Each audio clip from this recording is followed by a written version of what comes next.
Good evening, and welcome to the 45th edition of the LIVRESQ Empower Your Teaching webinar. We have a really exciting topic for tonight. We're going to talk about the organizer. This is kind of a new feature. It's actually a feature that we brought back that changes a little bit how the app works. So it's really important to talk about it. I've mentioned it before in a previous webinar, but I think it's good to pay some attention solely to it and to sort of show you exactly what changed and how navigation inside the app changed. Thank you for joining me either on Zoom or on Facebook.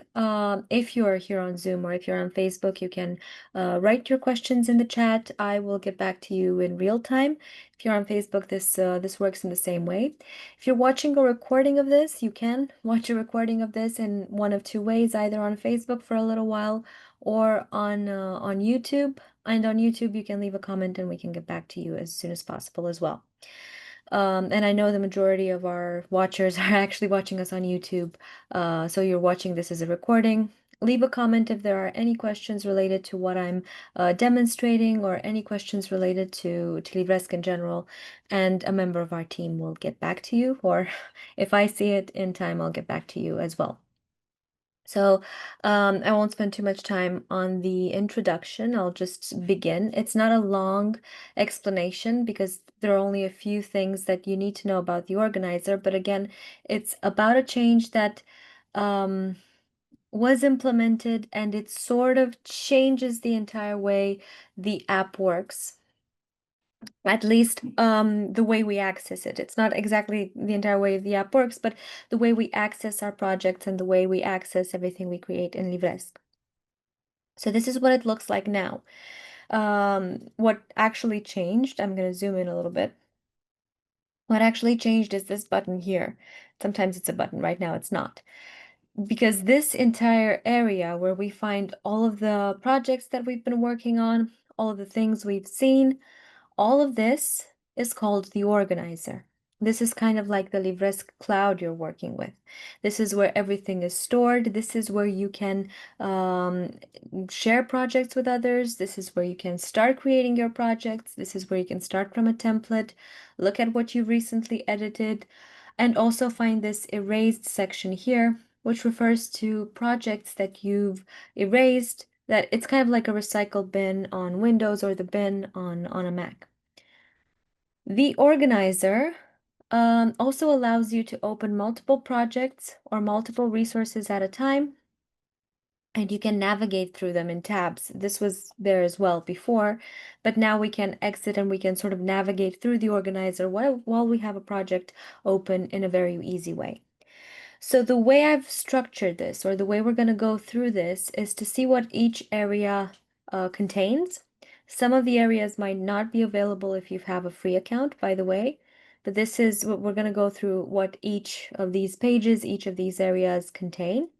And then we're going to go through a little from some functionalities just to see what it looks like when we have multiple projects opened and what it generally looks like.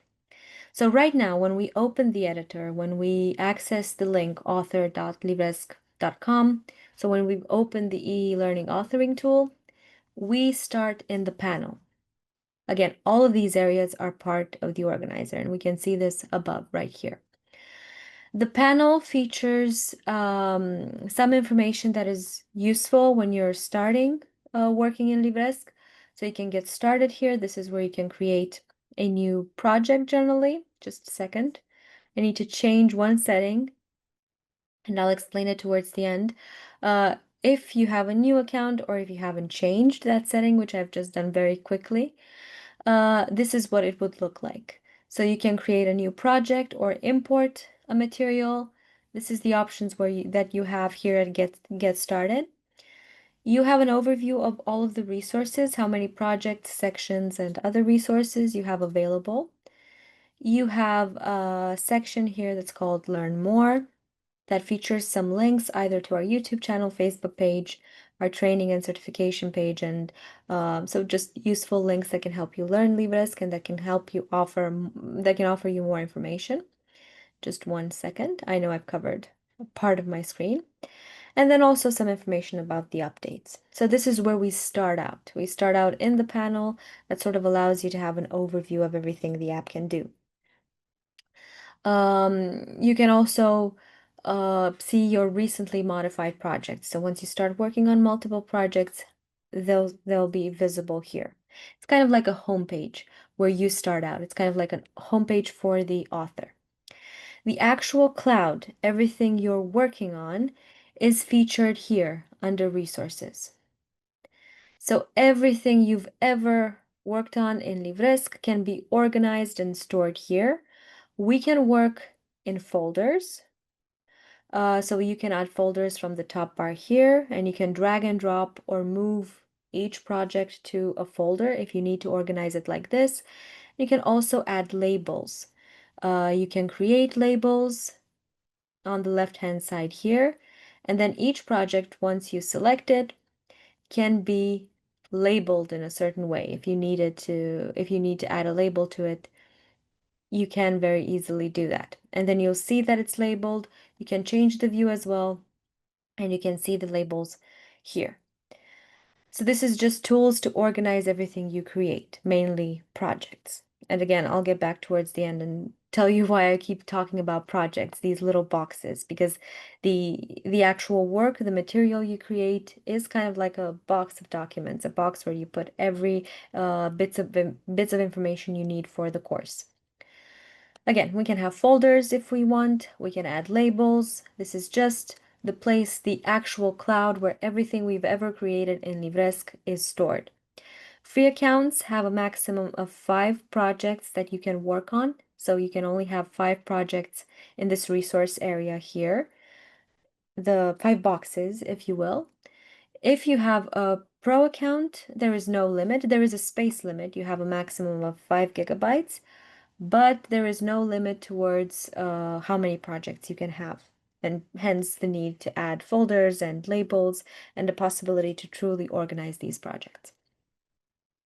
Next, we have a tab that only applies for premium accounts, so for paid accounts, and this is the shared tab. This is where everything that we've shared or everything that was shared with us is displayed. The possibility to share a project, so to work on a project with other members, is only available for premium accounts. And we can do this if I wanted to work together with with other colleagues. We can do this from resources. So for instance, maybe I have this project, it's in Romania, it doesn't matter. I select it, and then I can click on share. I can either select specific teams or specific accounts to share it with, or anyone with a link can have access to it. Then I can click confirm, copy and paste the link, and give them the link. Once they open it in their premium account as well, they'll be able to edit the project as well. This works quite well, but if you're a more advanced user, our sort of disclaimer for this feature is that we don't encourage you to use it and work at the same time as other users, only on different sections. So working in turns, it's not the same as in Google Docs, for instance, so we don't really encourage that working at the same time, but you can work on the same project, or you can review colleagues' work very easily. Once you click confirm, you can send the link, and that link is available, and other users with premium accounts can edit the project as well. Then we have the recent tabs, which is where all of our recent projects live. The templates tab, sorry, is where we have all of the templates that you can use to start from a template. There are multiple ways to get to this. If you want to use a template, you can just select it and click on use. But first, of course, before using a template, we need to view them. To view any template, we just double click on it. Sorry, I triple click on it. So if you double click, it loads, and then you can see what the template looks like in view mode, so you see it fully interactively. And then if you're happy with that particular template and you want to use it, we close the preview by using the X here. And then selecting it, we use the button that's called Use. So it's selected. I've single clicked it. Then I click on Use. What the platform essentially does is duplicate this template and add it to my resources. And I'll show you in a minute. It will automatically open it. But because we don't have a save button, everything is saved automatically in LIVRESQ. It will automatically appear in our resources area up here um, in the organizer. It's taking a while. I think that's my slow internet connection, but we're getting there. And the last, meanwhile, while it's duplicating, it's usually a 1-2 second thing, so it's definitely my internet. While it's doing that, the last tab, Erased, is again kind of like a recycle bin that allows me to either restore projects or permanently delete them. Projects, resources, or sections. Now, the way the account is set initially, and this is again for users that are a little bit more advanced, we have now set the accounts to only display projects. In LIVRESQ, each project has at least one section, so we take this document box where we add at least one page, and on that page, we add the actual content. So we have three types of things, three types of elements that we use to build projects. The box is called a project.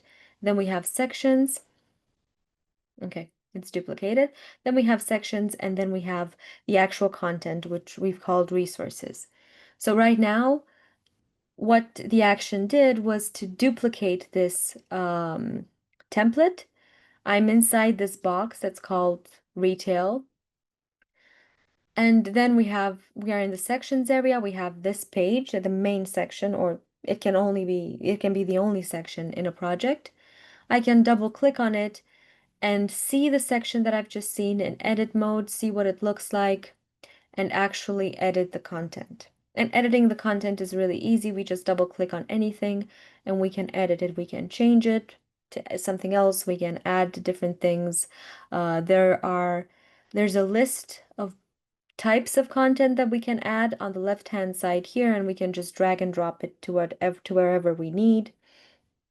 We can delete bits of content that we don't need by selecting it and clicking on delete. We can move it around. We can duplicate it if, for instance, we need 2 videos. This is a video. So you can play with things around. It's the building blocks that you play with are quite easy, we hope, and intuitive to use if you bear in mind these main principles. So this is if this is your first contact with first contact with LIVRESQ, the only things you really need to know is that we use double click to edit anything. We use drag and drop to add new elements, and then we can play around by selecting an element and then duplicating it, deleting it, moving it around. And that's mainly how we edit. However, the fact that we have many, many options here under properties is because it's a very complex e-learning authoring tool. We can do a great number of things with it. We use it in our company to create corporate e-learning courses, as well as for different governmental programs. So we can really build complex course infrastructures. We can have avatars, we can have characters. So it can range from a simple use to a very complex use that allows us to build very complex courses. So it's about how much time you're willing to spend, but in the easiest use case and the easiest way to use it, you just double click whatever you want to edit. We've seen how we start from a template. We've duplicated that template. It's already open. If I go back to the organizer in my resources, I'll see that the template is here. And then inside my project, I can go ahead, double click whatever I need to edit, change to the content, change everything to the content that I need, to the content that's relevant to me. And then I can move it around, delete it, duplicate it according to what I actually need it to be. You can also create a course using AI, so you can ask AI for a certain for a topic, and it can create an entire course from scratch. And we've had demonstrations. You can find them on YouTube for in this webinar, where we've talked about how the AI course builder works, and we're constantly using it to we're constantly improving it. So there's a lot of freedom there. But in the simplest use case, this is what it looks like, and this is how you edit. The difference and the reason why I've chosen to speak about the organizer now is because now we have this tab that easily allows us, and you've seen me easily go back to the organizer. This tab was non-existent before. Going back to the organizer used to be done by clicking on the LIVRESQ logo up here. Now this, if I click on it, takes me to the LIVRESQ website. But we have this organizer button that allows me to navigate from inside my project back to the organizer, open another project if I need to. So I can copy paste elements from one project to the other. You can do that. You can copy a quiz for instance, from one topic, from one project to another. That works. You can copy avatars. You can copy any bit of content. So, and you can have them all open here. So this is something you can do, and this feature allows you to easily navigate through projects and to easily open multiple projects at the same time. And then again, you can duplicate a template again. You can go under erased. You can search through projects that were shared by you or shared with you by other users. So all of this is giving you more freedom to go back to the organizer, to go back to your cloud, and to see and have a better understanding and to find things more easily. And that's the big change that that my colleagues have implemented. Now, if you have any questions up to this point for anything that I've shown, I'm about to go into that section and resource display for the more advanced way to use LIVRESQ.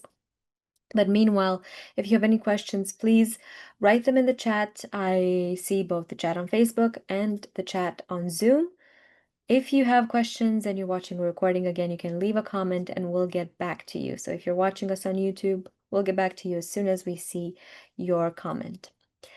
Now, another big change that was implemented, and that again is relevant for more advanced users, is that before, when we had create new, there were more options here. We could also start from a section, or we could start from a resource, from the actual content. Also here, we could have had a clickable link for all of our sections. This used to be not a clickable link, but this used to be in black, not in gray, and also our resources. We've eliminated that by default, but you can reactivate it. So if you want to see your sections and your previously created resources, you can go under My Account, go to Settings, and uncheck this box here. This is relevant, especially if you want to create in-video quizzes, because then you need to have an actual resource in your organizer, in your resources. There needs to be a resource, not just a project. So this is relevant for some users, especially for users that are using the in-video questions. So if you want to see your sections and the resources you create, not just the projects, you need to go again under My Account, Settings, and uncheck the Hide Resources box. If you do this, now the fact that I've created 11 sections and 25 other resources appears in black now. And if I go under Resources, I'll also see this quiz, and if I had sections here, I could have seen the sections I created independently of projects.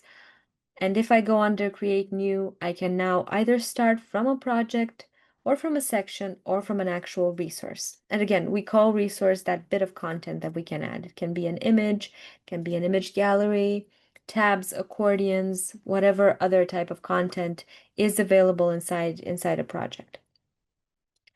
And this is the sort of new setting. We have warnings about it, but I know that it was hard to find for some of you, so it's important to note that we've changed that just in an attempt to simplify what it looks like, especially for users who aren't very experienced in LIVRESQ, because you can add in-video quizzes, you can add in-video resources, so quizzes that appear at a certain point inside a video, but it's a more advanced option. It's available for free accounts. It takes a little bit of experience in working with LIVRESQ and in working with how everything works. Now, again, if there are any questions, I'm happy to answer them.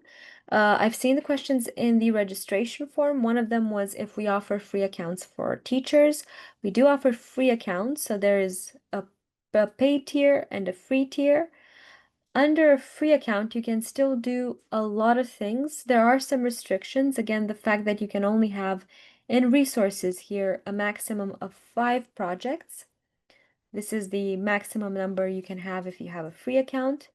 And there are space limitations and limitations regarding how you work with LIVRESQ. But you can still create projects, you can still publish them.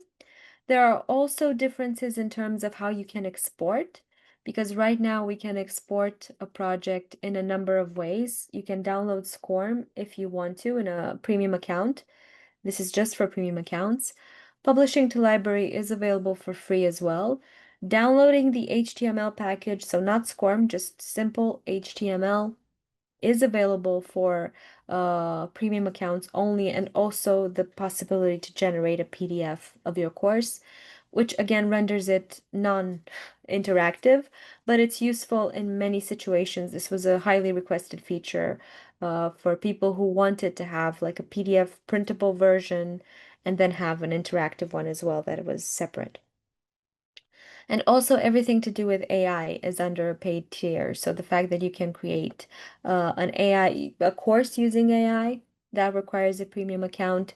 You can generate voices with a premium account. So there are a few features, but again, we have a lot of things you can do if you have a free account as well, including adding video questions, including creating projects and creating complex e-learning material, just not using AI. Right. So, are there any questions? Again, I can hang around for a few minutes just to give you a chance to type. I think you can also request to turn on your microphone if you're on Zoom. So please do that if you have a question. If there are no questions, um, I will remind you that we're hosting this webinar once every 2 weeks on Thursdays. At 6:30 p.m. Central European Time. The recordings are posted on YouTube. They stay around Facebook for a little while, but we mainly aim to post them on YouTube as soon as possible, just to create this sort of database of tutorials of us speaking. The reason why we do this live instead of training videos is because we want to be able to answer your questions. We want to be able to interact with you. We have a similar Romanian webinar as well that happens weekly. And that's again just our attempt to stay close to the community and to be able to answer any queries that you might have in real time. All right. So if there are no questions, thank you so much for joining me tonight. It was a pleasure to talk to you about the organizer. I hope you like this feature and that you think it's useful, or the way we've implemented it. Any feedback is welcome, so please give us feedback if you have any. Thank you again so much for joining me, and I will see you back here in 2 weeks. Thank you so much.